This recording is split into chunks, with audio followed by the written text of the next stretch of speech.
3. La fe, visualización y creencia en la consecución del deseo.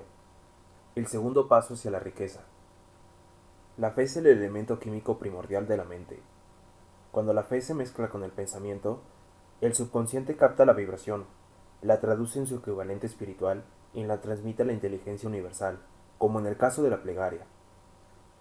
Las emociones de la fe, del amor y del sexo son las más poderosas entre las principales emociones positivas.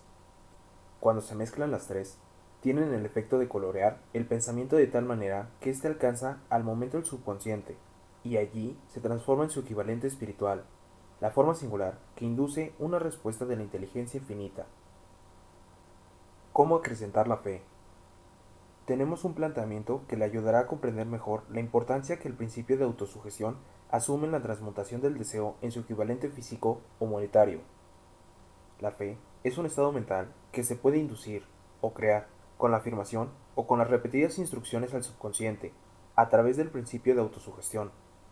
Como ejemplo, considere el propósito por el que presuntamente usted está leyendo este libro.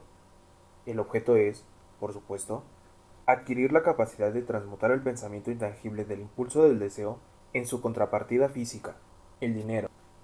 Al llevar a cabo las instrucciones descritas en los capítulos sobre la autosugestión y el subconsciente, resumidas en el capítulo de la autosugestión, usted puede convencer al subconsciente de que crea que recibirá lo que está pidiendo, y eso actuará en esa creencia, que el subconsciente le devolverá en su forma de fe, acompañada de planes precisos para procurar lo que usted desea. La fe es un estado mental que usted puede incrementar a voluntad una vez que haya dominado los 13 principios, porque se trata de un estado mental que crece voluntariamente a través de la aplicación de esos principios.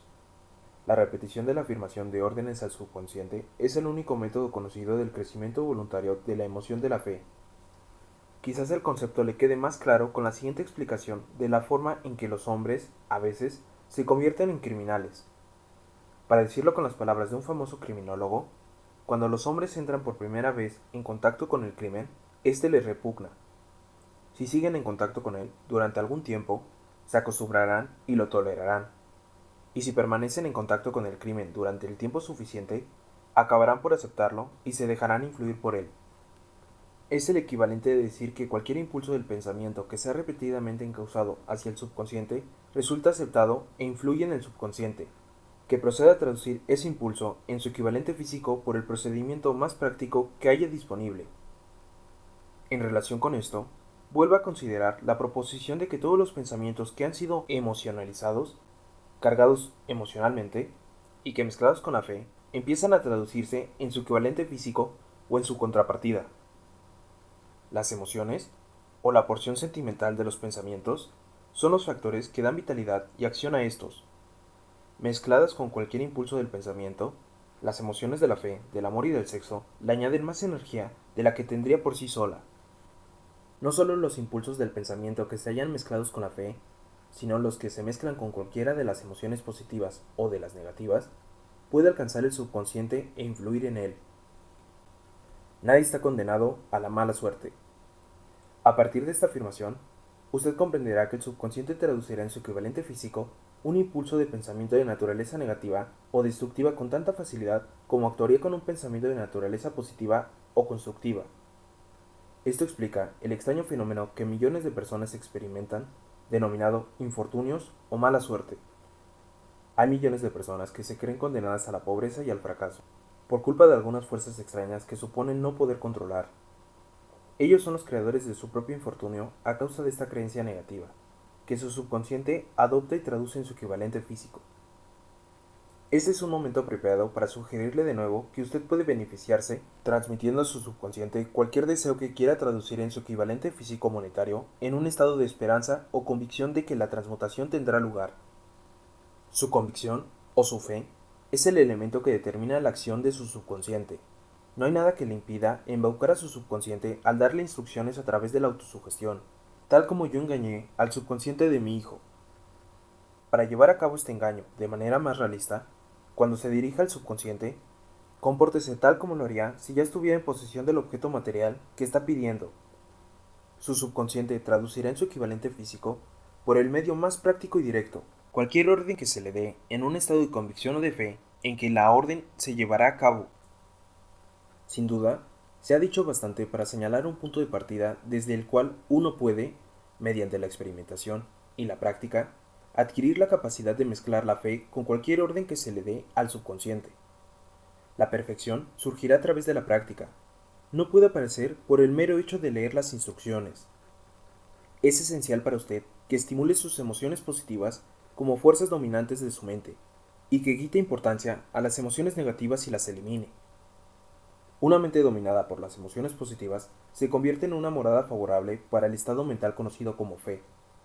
Una mente así dominada puede, voluntariamente, darle al subconsciente instrucciones que éste aceptará y ejecutará de inmediato. La fe es un estado mental que puede inducirse mediante la autosugestión. En todas las épocas, las religiones han exhortado a la humanidad en conflicto a tener fe en este o en aquel dogma o credo, pero no han logrado explicar a las multitudes cómo tener fe. No han afirmado que la fe es un estado mental que puede inducirse mediante la autosugestión. En un lenguaje que cualquier ser humano normal podría entender, describimos todo lo que se sabe sobre los principios mediante el cual la fe puede aparecer donde ya no existe. Tenga fe en usted, fe en el infinito. Antes de empezar, debería recordar que la fe es el elixir eterno que da vida, poder y acción al impulso del pensamiento. Merece la pena leer el enunciado anterior una segunda vez, y una tercera, y una cuarta. Merece la pena leerlo en voz alta. La fe es el punto inicial de toda acumulación de riqueza. La fe es la base de todos los milagros, y de todos los misterios que no pueden analizarse con los parámetros de la ciencia. La fe es el único antídoto conocido contra el fracaso. La fe es el elemento, el componente químico que, combinado con la plegaria, nos proporciona comunicación directa con la inteligencia infinita. La fe es el elemento que transforma la vibración ordinaria del pensamiento, creada por la mente finita del hombre, en su equivalente espiritual. La fe es el único agente a través del cual el hombre puede dominar la fuerza de la inteligencia infinita y usarla. La magia de la autosugestión. La prueba es simple y fácil de demostrar. Va ligada al principio de la autosugestión. Por lo tanto, centremos la atención en el tema de la autosugestión para descubrir qué es y lo que puede alcanzar con ella. Se sabe que uno llega, finalmente, a creer cualquier cosa que se repita a sí mismo, sea la afirmación verdadera o falsa. Si un hombre repite una mentira una y otra vez, con el tiempo aceptará esa mentira como algo cierto. Más aún, creerá que es cierta. Todo hombre es lo que es la causa de los pensamientos dominantes que él permite que ocupen su mente. Los pensamientos que un hombre adopta deliberadamente y que anima con entusiasmo y con los que combina una emoción o más, constituyen una fuerza motivadora que dirigen y controla cada uno de sus movimientos, actos y hazañas. Aquí tendremos el enunciado de una verdad muy importante.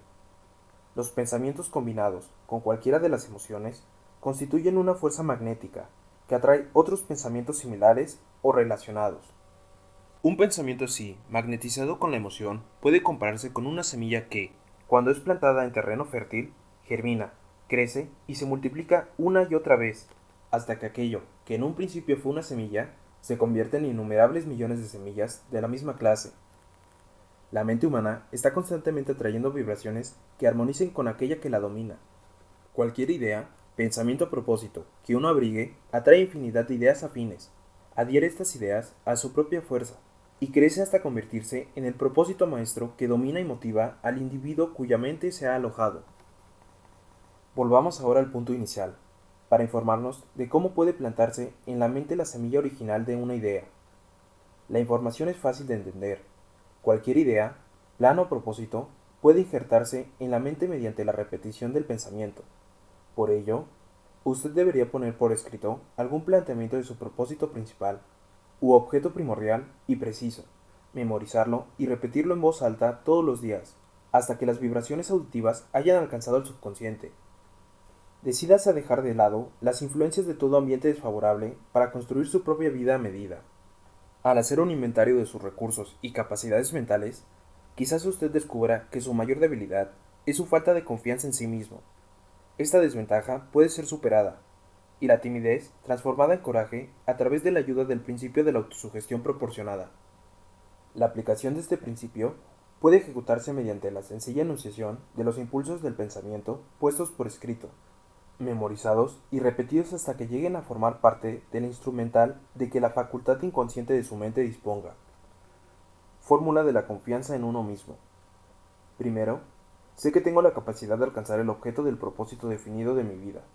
Por lo tanto, exijo de mí mismo acción perseverante y continua hasta conseguirlo, y aquí y ahora prometo ejecutar tal acción.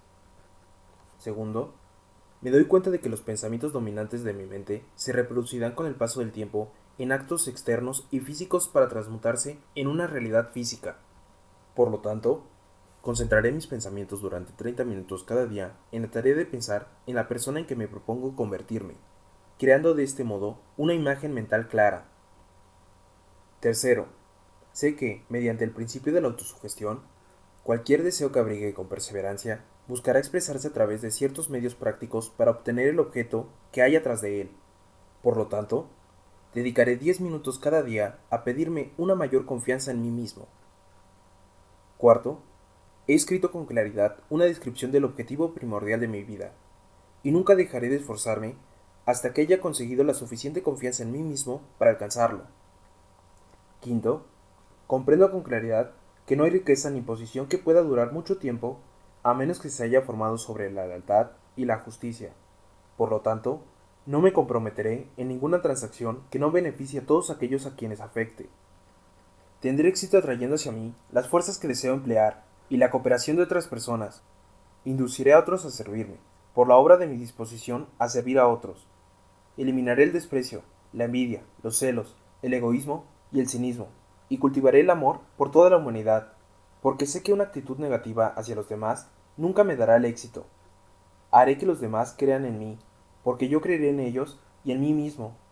Firmaré esta fórmula con mi nombre, la memorizaré y la repetiré en voz alta una vez cada día, con la fe absoluta de que influirá gradualmente en mis pensamientos y en mis actos para que yo me convierta en una persona que confía en sí misma y que goza del privilegio del éxito. Tras esta fórmula hay una ley de la naturaleza que ningún hombre ha sido todavía capaz de explicar. El nombre por el que dicha ley se conoce tiene poca importancia. Lo que importa de ella es que funciona para la gloria y el progreso de la especie humana, si es usada de forma constructiva. Por otra parte, si se la utiliza destructivamente, destruirá con la misma facilidad. En esta afirmación podemos encontrar una verdad muy importante. Quienes se hunden en la frustración y acaban su vida en la pobreza, la miseria y la angustia, lo hacen debido a la aplicación negativa del principio de la autosugestión. La causa puede encontrarse en el hecho de que todos los impulsos del pensamiento tienen tendencia a vestirse de su equivalente físico. El desastre del pensamiento negativo. El subconsciente no distingue entre el impulso del pensamiento positivo o negativo. Trabaja con el material que le suministramos a través de nuestros impulsos de pensamiento. El subconsciente traducirá en algo real un pensamiento regido por el miedo con tanta facilidad como transformaría en realidad un pensamiento regido por el coraje o por la fe. Tal como la electricidad hace girar las ruedas de la industria y rinde servicio útiles si se le emplea correctamente o acaba con la vida si se hace mal uso de ella, así, la ley de la autosugestión nos conducirá a la paz y a la prosperidad o nos arrastrará hacia el valle de la miseria, el fracaso y la muerte, de acuerdo con el grado de comprensión y la aplicación que tengamos de ella. Si uno se llena la cabeza de miedos, dudas y desconfianza en su capacidad para concretar y usar la fuerza de la inteligencia infinita, la ley de la autosugestión adoptará ese espíritu de desconfianza y lo usará como patrón mediante el cual el subconsciente lo traducirá en su equivalente físico. Así como el viento arrastra una nave hacia el este y otra hacia el oeste, usted será elevado o hundido por la ley de la autosugestión de acuerdo con la manera en que usted oriente las velas de su pensamiento. La ley de la autosugestión, que puede elevar a cualquier persona a niveles asombrosos de realización, queda bien descrita en los siguientes versos. Si piensas que estás vencido, lo estás. Si piensas que no te atreves, así es. Si te gusta ganar, pero piensas que no puedes, es casi seguro no ganarás. Si piensas que perderás, estás perdido, pues el mundo nos enseña que el éxito empieza en la voluntad del hombre. Todo está en el estado de ánimo. Si piensas que eres superior, lo eres. Has tenido que pensar alto para ascender. Has tenido que estar seguro de ti mismo antes de ganar algún premio. Las batallas de la vida no siempre favorecen al hombre más fuerte o al más rápido, pero tarde o temprano, el hombre que gana es el hombre que piensa que puede. Observe las palabras que se han destacado y captará el profundo significado que el poeta expresa. ¿Qué genio yace dormido en su cerebro? En algún rincón de su carácter está latente, dormida, la semilla de la realización que, si germinara y se pusiera en acción, lo elevaría a niveles que tal vez usted nunca soñó alcanzar. Así como un virtuoso puede arrancar las melodías más hermosas de las cuerdas de un violín, usted puede despertar al genio que yace dormido en su mente y hacer que lo conduzca hacia arriba, hacia cualquier objetivo que desee alcanzar. Abraham Lincoln fue un fracasado en todo lo que intentó. Hasta después de haber alcanzado los 40 años, fue un don nadie, de ninguna parte, hasta que una gran experiencia entró en su vida y despertó al genio dormido que había en su corazón y en su cerebro, para darle al mundo uno de sus hombres realmente grandes. Esa experiencia estaba combinada con la emoción de la aflicción y del amor. Le aconteció a través de Anne Rutledge, la única mujer a quien él amó realmente. Es sabido que la emoción del amor está ligada al estado de ánimo conocido como la fe, y esto se debe a que el amor se aproxima mucho a traducir los impulsos del pensamiento propios en su equivalente espiritual. Durante mi labor de investigación, he descubierto, a partir del análisis de la vida y obra y realización de centenares de hombres de posiciones destacadas, que detrás de casi todos ellos existía la influencia del amor de una mujer. Si quiere pruebas del poder de la fe, examine la realización de hombres y de mujeres que se han valido de ella. Jesús, el Nazareno, encabeza la lista. La base de la cristiandad es la fe, con independencia de cuántas personas hayan falseado o malinterpretado el significado de esa gran fuerza. La esencia de las enseñanzas y de las obras de Cristo, que pueden haberse interpretado como milagros, son nada más y nada menos que fe. Si hay fenómenos milagrosos, se producen solo a través del estado mental conocido como la fe. Consideramos el poder de la fe, tal como nos las mostró un hombre bien conocido por toda la humanidad, Mahatma Gandhi. En este hombre, el mundo tuvo uno de los ejemplos más sorprendentes de las posibilidades de la fe que conozca la humanidad. Gandhi tuvo más poder potencial que ningún otro de sus contemporáneos, y ello a pesar del hecho de que no contó con ninguna de las herramientas ortodoxas del poder, tales como el dinero, barcos de guerra, soldados ni material bélico. Gandhi no tenía dinero, ni casa, ni siquiera ropas, pero tenía poder. ¿Cómo lo obtuvo? Lo creó a partir de su comprensión del principio de la fe, y mediante su capacidad de trasplantar esa fe al espíritu de 200 millones de personas. Gandhi consiguió la sorprendente proeza de influir en 200 millones de mentes para formar un conglomerado humano que se moviese al unísono. ¿Qué otra fuerza de este mundo, aparte de la fe, puede lograr tanto? Cómo una idea construyó una fortuna. Debido a la necesidad de la fe y de la cooperación en el funcionamiento de los negocios y de la industria, será tan interesante como provechoso analizar un suceso que nos proporciona un excelente ejemplo para la comprensión del método por el cual los individualistas y los hombres de negocios acumulan grandes fortunas al dar antes de intentar obtener.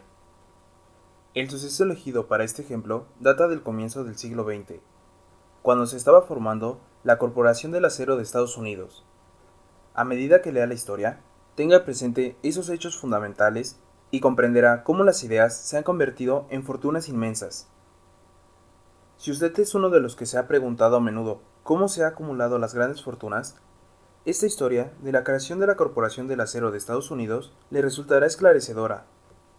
Si tiene alguna duda de que los hombres pueden pensar y hacerse ricos, esta historia disipará esa duda, porque usted podrá ver con claridad en la historia de la Corporación del Acero de Estados Unidos la aplicación de una porción importante de los principios que se describen en este libro. El asombroso relato del poder de una idea ha sido escrito de forma espectacular por George Lowen del New York World Telegram y la transcribimos con su cortesía. Un bonito discurso de sobremesa por $1.000.000.000. Aquella noche del 12 de diciembre de 1900, en la que unos 80 miembros de la sociedad financiera se reunieron en el salón de banquetes del University Club en la Quinta Avenida para hacer los honores a un hombre joven del oeste de Estados Unidos, y media docena de los individuos supuso que estaba a punto de presenciar el episodio más importante de la historia de la industria estadounidense. J. Edward Simmons y Charles Stuart Smith, llenos de gratitud por la pródiga hospitalidad con la que Charles M. Schwab les había regalado durante una reciente visita a Pittsburgh, habían organizado la cena para presentar a aquel empresario del acero de 38 años a la Sociedad de Banqueros del Este de Estados Unidos. Pero no esperaban que magnetizara de tal modo la conversación.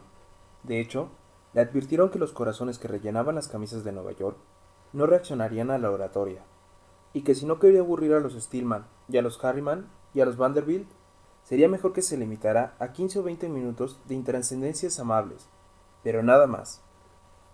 Incluso John Pierpont Morgan, sentado a la derecha de Schwab, como indicaba su dignidad imperial, se contentó con agradecer muy brevemente su presencia en la mesa del banquete, y en lo que se refería a la prensa y al público, todo el asunto presentaba tan poco interés que los periódicos del día siguiente ni lo mencionaron. De manera que los dos anfitriones y sus distinguidos invitados probaron los habituales 7 u 8 platos. Hubo poca conversación y, versase sobre lo que versase, fue parca y discreta. Aunque algunos de los banqueros y agentes de bolsa habían visto antes a Schwab, cuya carrera había florecido en los bancos de Monongahela, ninguno lo conocía bien, pero, antes de que la velada acabara, ellos y Money Master Morgan quedarían admirados, y un bebé de $1,000 millones, la Corporación de Acero de Estados Unidos, nacería allí. Quizás sea una lástima para la historia que no se nos haya hecho ninguna grabación del discurso de Charles Schwab en aquella cena. Sin embargo, tal vez se trata de un discurso casero, con incorrecciones gramaticales, pues los perfeccionismos del lenguaje nunca interesaron a Schwab, lleno de refranes y comparaciones con ingenio. Pero, aparte de eso, obtuvo una fuerza y un efecto impresionante sobre los $5,000 millones de capital estimado que los comensales representaban. Cuando terminó, y la reunión vibraba todavía con sus palabras, aunque Schwab había hablado durante 90 minutos, Morgan condujo al orador a una ventana apartada donde, balanceando las piernas en un alto e incómodo asiento, hablaron durante una hora más. La magia de la personalidad de Schwab se había puesto en acción con toda su potencia. Pero lo más importante y perdurable fue el programa detallado y explícito que presentó para el engrandecimiento del acero. Muchos otros hombres habían tratado de ingresar a Morgan en montar juntos un truss del acero a partir de la combinación con empresas de pastelería, cables y fletes, azúcar, goma, whisky, aceite y goma de mascar. John W. Gates, el apostador, lo había urgido a hacerlo, pero Morgan no había confiado en él.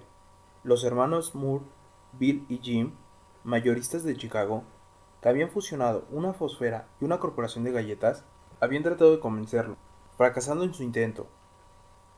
Elbert H. Gary, el sacrosanto abogado del Estado, quiso traerlo a su territorio, mas no llegó a ser lo bastante grande para impresionarlo.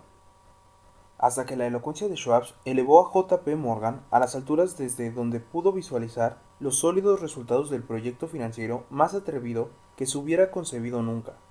La idea era considerada un delirante sueño de especuladores ingenuos.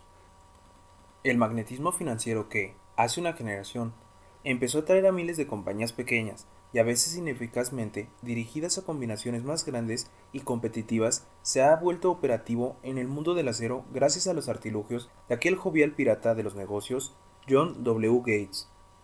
Este había formado ya la American Steel and Wright Company con una cadena de pequeñas empresas, y junto con Morgan había creado la Federal Steel Company. Pero al lado del gigantesco trust vertical de Andrew Carnegie, dirigido por 53 accionistas, esas otras combinaciones resultaban insignificantes. Podían combinarse como mejores les pareciese, pero ni todas juntas harían mella la organización de Carnegie, y Morgan lo sabía. El viejo escocés excéntrico también lo sabía. Desde las majestuosas alturas de Skibold Castle había visto, primero divertido y luego con resentimiento, los intentos de las pequeñas compañías de Morgan entremetiéndose en su negocio. Cuando esos intentos se tornaron demasiado importantes, el mal genio de Carnegie se convirtió en ira y deseos de venganza. Decidió duplicar cada fábrica suya por cada una que su rival poseyera. Hasta entonces no había tenido interés en cables, tubos, fletes ni planchas. En cambio, se contentaba con venderles el acero en bruto a esas compañías y las dejaba que trabajaran en la especialización que quisieran. Ahora con Schwab como jefe y lugarteniente capaz, planeaba arrinconar a sus enemigos contra la pared. Así fue como Morgan vio la solución a sus problemas con la combinación en el discurso de Charles Schwab. Un trush sin Carnegie, el gigante, no sería ningún trush, sino un pastel de ciruelas sin ciruelas. El discurso de Schwab de aquella noche del 12 de diciembre de 1900 aportó la sugerencia, que no la solicitud, de que el vasto imperio de Carnegie podía llegar a estar debajo de la sombra de Morgan. Habló del futuro mundial del acero, de reorganización en aras de la eficiencia, de especialización, de deshacerse de compañías improductivas, de la concentración del esfuerzo en las propiedades florecientes, de ahorros en el tráfico de mineral bruto, de ahorros en los departamentos directivos y administrativos, de captar mercados extranjeros. Más que todo eso, les dijo a los bucaneros que había entre ellos donde estaban los errores de su piratería habitual. Sus propósitos, suponía él, habían sido crear monopolios, aumentar los precios y pagarse a sí mismos dividendos exagerados más allá de todo privilegio. Con su estilo campechano, Schwab condenó ese sistema. La estrechez de miradas de semejante política, dijo a su auditorio, residía en el hecho de que restringiría el mercado en un momento en que todo pugnaba por la expansión. Abaratando el coste del acero, explicó, se crearía un mercado expansivo. Se idearía más usos para el acero y se captaría una parte considerable del mundo de la industria. En realidad, aunque él no lo supiese, Schwab era un apóstol de la moderna fabricación en serie. Así acabó la cena en el University Club. Morgan se fue a su casa para pensar en las predicciones de progreso de Schwab. Schwab regresó a Pittsburgh a dirigir el negocio siderúrgico para W. Andrew Carnegie, mientras Gary y todos los demás volvían a sus teletipos para especular, anticipándose al próximo movimiento. No tardó mucho en suceder. A Morgan le llevó más o menos una semana digerir el festín de razonamientos que Schwab le había puesto delante. Cuando se aseguró de que no iba a sufrir ninguna indigestión financiera, llamó a Schwab y se encontró con un hombre bastante reticente. Al señor Carnegie, le dijo Schwab, quizás no le alegrará mucho descubrir que el presidente de su conglomerado de su empresa había estado coqueteando con el emperador de Wall Street, el barrio que Carnegie había resuelto no pisar jamás. Entonces John W. Gates, que hacía intermedio entre Morgan y Schwab, sugirió que si Schwab estuviera casualmente de paso por el Bell Hotel de Filadelfia, J. P. Morgan podía coincidir con él en el mismo sitio. Sin embargo, cuando Schwab llegó, Morgan se hallaba enfermo en su casa de Nueva York y, presionado por el hombre mayor, Schwab viajó hasta Nueva York y se presentó ante la puerta de la biblioteca del financiero. En la actualidad, ciertos historiadores de la economía han expresado la sospecha de que esta historia, desde el principio hasta el fin, fue planificada por Andrew Carnegie, que la cena en honor de Schwab, el célebre discurso, la reunión de domingo por la noche entre Schwab y el rey del dinero fueron sucesos que el sagaz escocés había preparado de antemano. La verdad es precisamente todo lo contrario. Cuando Schwab fue llamado a cerrar el trato, ni siquiera sabía si el jefecito, como llamaba a Andrew, prestaría atención a una oferta de vender, en particular a un grupo de hombres a quienes Andrew consideraba dotados de algo menos que la beatitud. Pero Schwab acudió a la reunión con 6 hojas escritas de su puño y letra, llenas de datos que, según él, representaban el valor físico y potencial de rendimiento de cada compañía metalúrgica que él consideraba una estrella esencial en el nuevo firmamento del metal. 4 hombres sopesaron esos esquemas durante toda la noche. El jefe, por supuesto, era Morgan, firme en su credo del derecho divino del dinero. Con él estaba su socio aristocrático, Robert Bacon, un erudito y caballero. El tercero era John W. Gates, a quien Morgan tachaba de apostador y utilizaba como herramienta. El cuarto era Schwab, que sabía más sobre el proceso de elaborar y vender acero que cualquier grupo de hombres de su época. A lo largo de aquella reunión, los esquemas del hombre de Pittsburgh no se cuestionaron nunca. Si él decía que una compañía valía tanto, así era, y punto. También insistió en incluir en la combinación solo a las empresas que él tenía nominadas. Había concebido una corporación sin dobleces, donde ni siquiera quedaba un lugar para satisfacer la codicia de un amigo que deseaba descargar su compañía sobre los anchos hombros de Morgan. Al amanecer, Morgan se puso en pie y se desperezó. Solo quedaba un asunto pendiente. ¿Cree que pueda persuadir a Andrew Carnegie de vender? Preguntó. Puedo intentarlo, repuso Schwab. Si usted consigue que venda, me comprometeré en todo este asunto, aseguró Morgan. Hasta allí todo iba bien, pero ¿vendería Carnegie? ¿Cuánto pediría? Schwab pensaba en unos 320 millones de dólares. ¿Cómo se efectuaría el pago? ¿En acciones ordinarias o preferentes? ¿En bonos? ¿En efectivo? Nadie podía reunir 320 millones de dólares en efectivo. En enero acudieron a un partido de golf en los helados prados de St. Andrews, en Worcestershire. Andrew envuelto en jersey, bien abrigado, y Charlie conversando de trivialidades para ejercitar el buen humor. Pero no se pronunció ni una sola palabra sobre negocios hasta que la pareja se sentó en la cálida sala de la cabaña que Carnegie poseía cerca de allí. Entonces, con el mismo poder de convicción con que había hipnotizado a 80 millonarios en el University Club, Schwab dejó caer rutilantes promesas de retiro y comodidad, y los innumerables millones que satisfarían los caprichos sociales del viejo escocés. Carnegie estuvo de acuerdo. Escribió algo en un trozo de papel y dijo: Muy bien, venderemos por este precio. La cifra era de unos 400 millones de dólares y surgió a partir de los 320 millones que Schwab había previsto como precio básico, añadiendo 80 millones para recuperar el valor aumentado sobre el capital previo durante los últimos 2 años. Más tarde, en la cubierta de un transatlántico, el escocés le decía arrepentido a Morgan: Ojalá te hubiera pedido 100 millones más. Si me los hubieras pedido, te los habría dado, le respondió Morgan amablemente. Hubo un cierto alboroto, por supuesto. Un corresponsal británico envió un cable diciendo que el mundo del acero extranjero estaba aterrado ante la gigantesca corporación. El presidente Halley, de Yale, declaró que, a menos que se regulasen los trusts, el país tendría un emperador en Washington durante los próximos 25 años. Pero ese hábil agente de bolsa que era Kenneth se aplicó a su trabajo de impulsar tan vigorosamente las nuevas acciones hacia el público que todo el exceso de liquidez, estimado por algunos en cerca de 600 millones de dólares, fue absorbido en un abrir y cerrar de ojos, de manera que Carnegie obtuvo sus millones. El sindicato de Morgan consiguió 62 millones por todos sus problemas, y todos los muchachos, desde Gates hasta Gary, también ganaron sus millones. Schwab, de 38 años, obtuvo su recompensa. Fue nombrado el presidente de la nueva corporación y ocupó el cargo hasta 1930. La riqueza empieza con una idea. La impresionante historia del gran negocio que usted acaba de leer es el ejemplo perfecto del método por el cual el deseo puede transmutarse en su equivalente físico. Esa gigantesca organización se creó en la imaginación de un hombre. El plan por el que le proporcionaban a la organización hornos de acero que aportaban su estabilidad financiera se creó en la mente de la misma persona. Su fe, su deseo, su imaginación, su perseverancia fueron los verdaderos ingredientes esenciales para la Corporación del Acero de Estados Unidos.